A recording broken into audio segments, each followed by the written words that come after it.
In the headlines, military burial for soldiers killed in Niger State. Nasarawa Assembly mourns death of 12 people in both mishap. Women decry rising cost of living. From the international scene, former U.S. President Trump arrested in election case, mugshot released. Hello and welcome to Trust TV News Update. I am Sumaya Abubakar.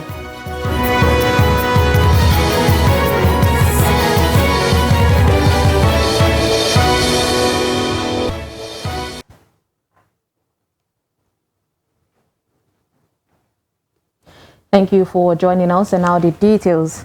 Senior military officers and their families gathered to bury at least 20 officers and soldiers who were killed in action by terrorists in Niger State. The military and last week disclosed that 36 personnel of the military paid the supreme price during an ambush by the terrorists at Zungeru Tegina Road and the consequent jet crash that happened in Chukuba area of Shiroro, all in Niger State. The Minister of Defense, Abubakar Badaru, and his counterpart of 4 states, Bello Matawale, as well as the Chief of Defense Staff, General Christopher Musa, and service chiefs are attending the funeral rites at the military cemetery in Abuja. Other dignitaries include the Deputy Governor of Niger State, Yakubu Garba, the Chief of Army Staff, Lieutenant General Taurid Lagbaja, Chief of Naval Staff Emmanuel Ogala, families and relatives of fallen heroes, amongst others.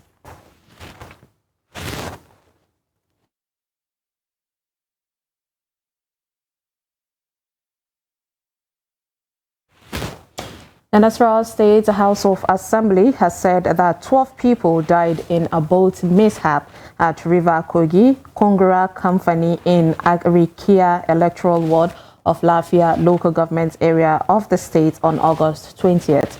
Speaker of the Assembly, Ibrahim Abdullahi, made this known during an emergency sitting of the House on Thursday in Lafia. Abdullahi condoled with the state and Lafia local governments over the unfortunate incident. He also condoled with the bereaved families over the death of their loved ones. The House urged families and the people in the state government to bear the irreparable loss. He prayed God to forgive the victims their shortcomings and grant them eternal rest.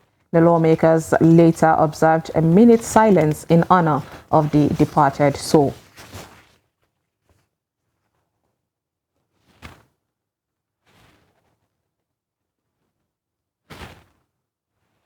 Now, search for the survivors from the 2-story building that collapsed in Gariki, Abuja, area of Abuja, has ended with 37 victims rescued and 2 confirmed killed in the tragedy that occurred following heavy downpour on Thursday morning. Trust TV's Shafiu Suleiman speaks to some of the survivors and eyewitnesses amidst the concerns over the integrity of adjoining buildings showing signs of dilapidation. The reports.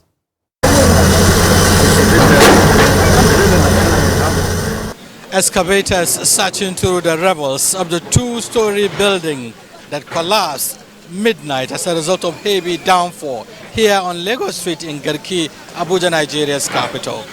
The rescuers have been intensifying efforts to search through the rubbles if they can find any survivor. Rescue operators making last-minute efforts to find any possible survivors of the building collapse, which is becoming one too many in the nation's capital. Eyewitness narrates his experience seeing the building go down. We start hearing shout that there's some people stuck into the building, and we try to rescue some.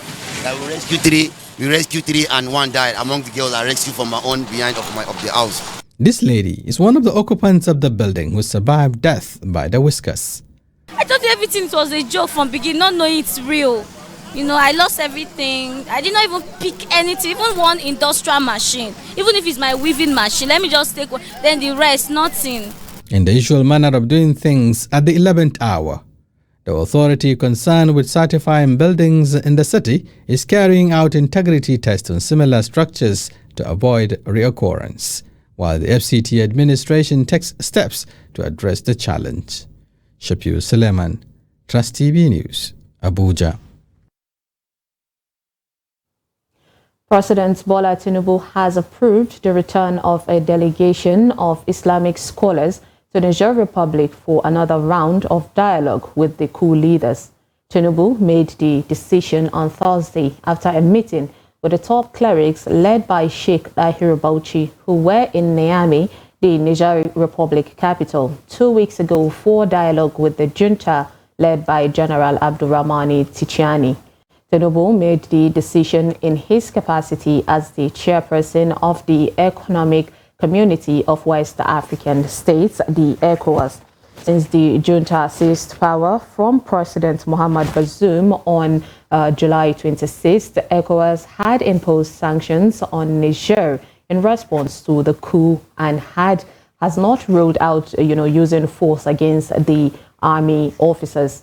One of the leaders of the delegation, Bala Lau, said that ulamas would be heading back to Niger in order to continue the dialogue, adding that they also understand that war must be the last option put on the table. Mr. President is interested in exploring peaceful options in this, but nothing is off the table. He has asked the ulamas to continue their dialogue, and they will continue to do that. The next line of action is that dialogue will continue. Mr. President, as the head of ECOWAS, is interested in pursuing peaceful resolution of this crisis. But like I said, nothing is off the table. Mr. President has said he should continue to engage, and the ulamas will continue to do that. By the way, he has appreciated their effort to finding a solution to this issue. He's encouraging them to continue, and he has thanked them. And efforts are ongoing. And he still give us the mandate that we should continue to take this dialogue and discuss with those junta over there, because they gave us listening ear, and we are sure through peaceful discussion we will be able to achieve what we want. And we are still going back there to ensure that through amicable way, through peaceful way, as spiritual leaders, we will be able to do and contribute what we can be able to do. What we want is, we don't want war. We want peace to reign in our region. Meanwhile, the people living in Niger border communities have expressed worries over sanctions imposed on the country, saying border closure is taking toll on Nigerian communities. Residents of Dankama, a border community in Kaita local government area of Katsina State, say their businesses have collapsed since the ECOWAS sanctions were imposed. Abdullahi Yamadi completes the report. Though Dankama border remained closed throughout the tenure of the former President Muhammadu Buhari, business owners were better off compared to this time. Residents of Dankama in Nigeria and Age in Niger Republic are taking the heat of not only the border closure, but also the new sanctions imposed by ECOWAS following the military takeover in Nigeria's best neighbor. If anyone tells you this impasse does not affect us, he is lying, because as it is in Dankama, nothing is moving or functioning, especially businesses. Anyway, our prayer is for normalcy to be restored. Dankama used to be a beehive of business activities, with many people from both Nigeria and Niger conducting trans-border transactions. From the residence of Sarkim Fulani Dankama, which is the town square, to all exits, one can observe lull in business activities. As you can see, even artisans have been affected now. I'm a mechanic, but look at me here without any job. I won't see a time when things will get better. Please, tell our leaders we need peace for our businesses to thrive.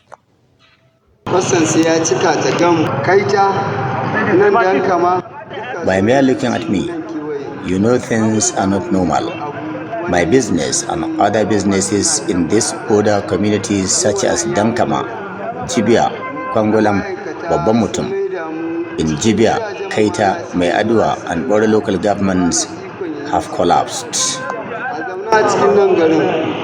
However, security operatives were seen patrolling the control post, enforcing the border closure. Journalists are interrogated and barred from filming security personnel, and the border control post, which has been taken over by these trucks loaded with food items, stuck here en route Niger. The drivers say they have been here for over 3 weeks without any good news to warrant their possible crossover to Niger, even as the security operatives say they are doing their job. Abdullahi Ismayamadi, Trust Television News, Kazina. The national chairman of the All Progressive Congress, APC, the Abdullahi Ganduje, has assured the party faithful that the family problem arising from the announcement of new National Working Committee, the NWC, and zonal officers will be resolved amicably. At the end of a meeting with the governor of Kogi State, Yahaya Bello, held on Thursday behind closed doors in Abuja, Ganduje told journalists that all differences would be rectified. The APC chairman also expressed optimism in the ability of the Kogi governor to deliver the state for the party in the November 11 governorship election.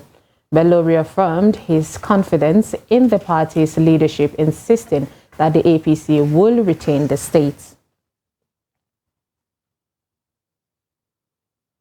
Now, for a state, national and state assembly election petition tribunal sitting in Sokoto has nullified the election of the lawmaker representing Bungudu West in the House of Assembly, Basiru Bello Auki. He was elected on the platform of the People's Democratic Party, the PDP. The tribunal nullified his election on Thursday following a judgment delivered by the three-man panel of judges. The reason for the nullification of the election was because the sacked lawmaker has refused to resign from his work as a civil servant working with the Bungudu Local Government Council 30 days to the date of election as provided for by Section 107, subsection 1F of the Constitution of the Federal Republic of Nigeria 1999 as amended. The tribunal affirmed that the petitioner, Basiru Lawal Bungudu, who contested on the platform of the All Progressive Congress, APC, proved his case beyond reasonable doubt. Counsel to the petitioner, Ibrahim Ali, tendered before the tribunal a proof of a pay slip of the last salary the sacked lawmaker received from Bungudu Local Government Council even after he was elected. The National Assembly Elections Petition Tribunal sitting in Lagos has nullified the return of the Labour Party's candidate, Seyi Sonwumi, as the House of Representatives member for Ojo Federal Constituency in Lagos State. Instead, the three-man panel led by Justice Abdullahi Ozegia declared the candidate of the All Progressive Congress, the APC, Lanre Ogunyemi, as the winner of the election conducted on February 25th. The other members of the panel are Justice Ashu Ewa and Justice Muhammad Sambo. Ogunyemi, a two-term state lawmaker and former secretary of the APC in Lagos, had challenged the declaration of the Sonwumi by the Independent National Electoral Commission, the INEC, as the winner of the election on the grounds that the respondent was not duly sponsored and qualified to contest the elections under the candidacy of Labour Party for Ojo Federal Constituency. In its judgment on the petition, the tribunal agreed with the petitioner that the candidate of the Labour Party was not qualified to contest the election. It therefore declared his vote wasted and held that the second runner-up, the APC Ogunyemi, ought to have been declared winner of Ojo Federal Constituency. You're watching News Update on Trust TV. Coming up, why Imo women are excited with appeal court judgment. This and more after the break. Stay with us. Let's take you on a ride through a series of colors, events, concerts, and lots more. Are you planning an event? EventScope has you covered. Make Trust TV your #1 choice to cover your event. Call 080-3591-0553. EventScope, making your event classic. Follow us on all of our social media platforms at Trust TV News for latest updates on EventScope.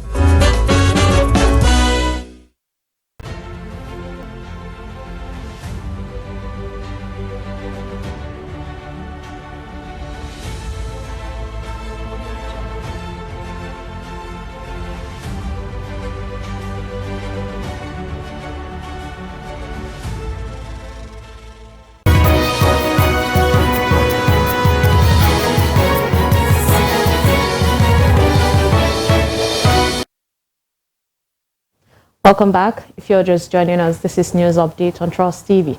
Here's a recap of our top stories. We brought you a military burial for soldiers killed in Niger State. And Nasarawa Assembly mourns death of 12 people in both mishap.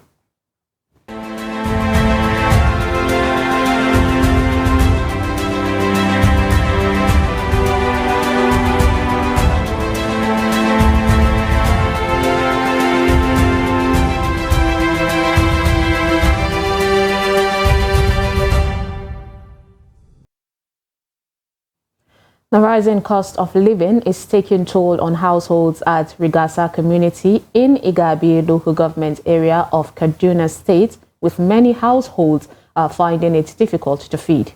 Housewives whose husbands are either unemployed or doing menial jobs are experiencing hardship as they cannot cater for their basic needs. Trust TV's Bello Musa, who visited the community, reports that due to the high cost of living, many are sick but cannot access medical care due to the financial constraints. His report. Rigasa is a community with a sizable population, and most of the inhabitants are low-income earners. The recent subsidy removal triggered rising cost of living, subjecting many people to hardship. Women in Rigasa community say they are at the receiving end of the fuel subsidy removal since their husbands can no longer cater for their needs. We are in terrible situation due to rising cost of living, so we find it difficult to feed our children. Most of our husbands don't have work now. My husband is a salary earner and I have 7 children as we speak. I don't have foodstuff. Malama Mariam lost her husband barely 40 days, and prior to the death of the husband, the house they live in collapsed due to excessive rain. She is now squatting with neighbors. It is my younger brother that is helping in building the room for me. The room collapsed before my husband died. I live on charity from relatives and brothers who help me to cater for my 5 children, and they don't even go to school. The condition of Salamatu is like Mariam's. She lives in a room given to them by a good Samaritan in the community to stay without paying rent. The roof is without ceiling and the floor is muddy, and they cannot sleep when it rains because of the water coming from the roof. Salamatu and her 3 children are presently sick and have no money to buy food, let alone to go to the hospital. The community members had to contribute money for their drugs. Myself and the children have been sick for long, and we don't have money to go to hospital. We don't have food, and I am suffering from ulcer. Today, I only took pap that my neighbors gave me. The rising cost of living forced the women in the community to stage a protest calling government and other well-meaning Nigerians to come to their aid by providing foodstuffs. Bello Musa, Trust TV News, Kaduna. Hike in foodstuffs, prices and transportation fare has caused hardship for many people in Nigeria. Beatrice Kurutse meets with Mariam Jibrin, a widow in Maiduguri, who speaks on how she is coping with a rising cost of living. The report. The rising cost of living in Nigeria came after the fuel subsidy withdrawal, pushing inflation to 24.08%. Prices of food items and transportation fares went up in the country. Mariam Jibrin, a widow and a mother of 7 children who solely rely on grinding machine business for survival, is finding life unbearable with the many responsibilities of feeding and sponsoring the education of her children. She said she finds it very hard to have a 3-square meal in a day compared to the previous years when times were easy. A daɗin da gaskiya ina iya kokarina muna iya yin abinci sau 3 a gida, amma yanzu kam. The grinding business is not like before. I hardly get customers these days because prices of things have gone up. I used to go out and hustle for something, but it's difficult at my age. We now eat only once in a day, unlike then we eat 3 times. The children are on break. I've been thinking, how will I pay their school fees when they resume? And look at transportation. Like 2 of the kids, I spend over 700 naira daily, and they have increased their school fees as well. Da kan gaskiya sai godiya saboda muna samun abinci mu ci yanda ya kamata, kuma jikinmu ma yafi kyau fiye da na da, amma yanzu. All I will say is thank God so much, because now everything has increased. Even ordinary water that we buy from water vendors, the money has increased. We don't eat enough and we don't look healthy anymore. We only manage what we get every day. She hopes that the government will reverse harsh economic policies and make life easier for people. Gaskiya muna ji da jiki da school fees. Don a burina ina so yara na su yi makaranta mai kyau, su samu foundation mai kyau. Ina musu iya. I want my children to have the best in life, even if it's education. I know things are so hard now because there's serious hunger in the country. I pray that God touches the government to do something urgently. Mariam says she will not stop praying for things to get better, not just for her, but for her children, and making sure that every day they smile even in difficult moments.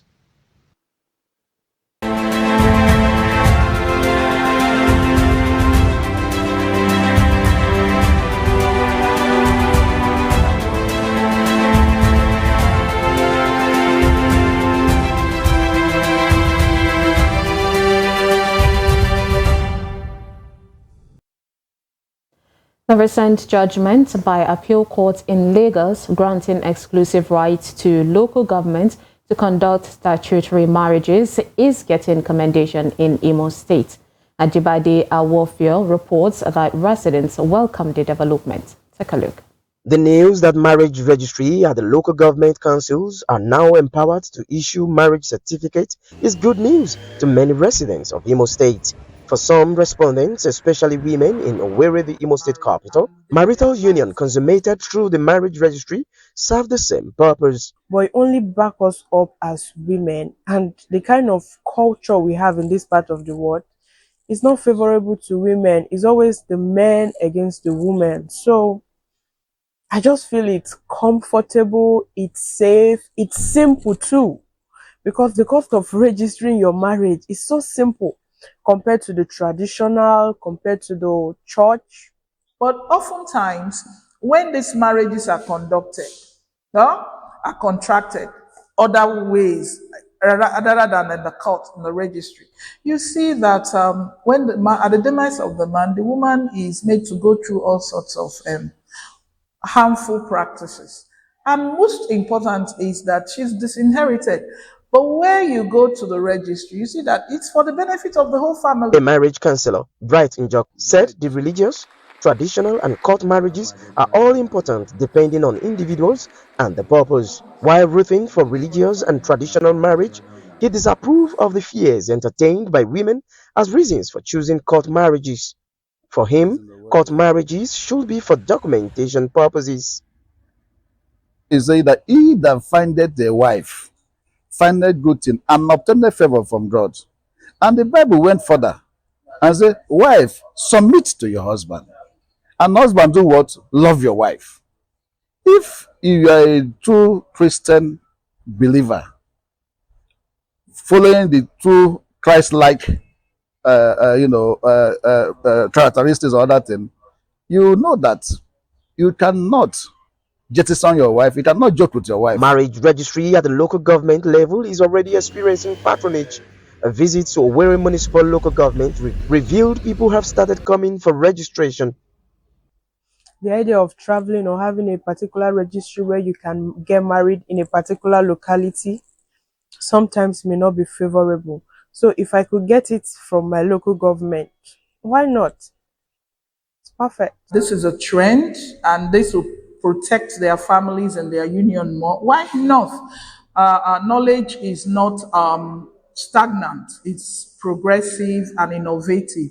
So they decide to leverage the registry opportunity. It's the best thing. Marriage registry that suspended their services are now back in full operation following the court judgment in most local government councils of the state. Ajibade Awofeso, Trust TV News, Owerri.